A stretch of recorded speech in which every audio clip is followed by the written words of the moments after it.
মাসের পর মাস বছরের পর বছর কপিলের সাথে বা মুদিরের সাথে যে জায়গায় কাজ করো না কেন, কোম্পানিতে করো বাইরা করো, যে জায়গায় কাজ করো না কেন, দিন শেষে বেতন পাওয়া যায় না, বেতন লাই ঝামেলা করে, আকামালাই ঝামেলা করে। তুমি ছুটি যাবা 5 বছর বা ছুটি যাইবা, সে জায়গায় তোমার নিয়ে বাজে রকমের ঝামেলা করবো, না নাইবা নাই করবো। তারপরও সহ্য করে থাকতে হয়। একটা প্রবাসী 4 বছর 5 বছর বিদেশ থাকার পর 6 মাসের জন্য, 3 মাসের জন্য, 2 মাসের জন্য, 1 মাসের জন্য ছুটি নেয়, সেই জায়গায়ও হয়রানি হয়, ছুটি দিতে চায় না। পাসপোর্টটা গুজিয়ে রাখে কফিলে, পাসপোর্ট লইয়ে যায় বা আকামা লইয়া যায়, আকামা দেয় না।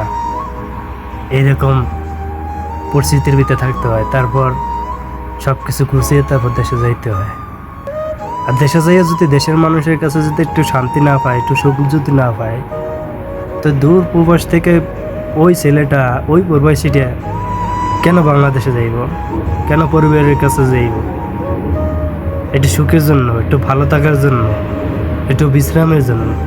সেই জায়গায় যদি বিশ্রাম যদি না পায়, বিভিন্ন রকমের কথা শুনতে হয়, তাহলে প্রবাস থেকে যাওয়া চাই না যাওয়াই ভালো।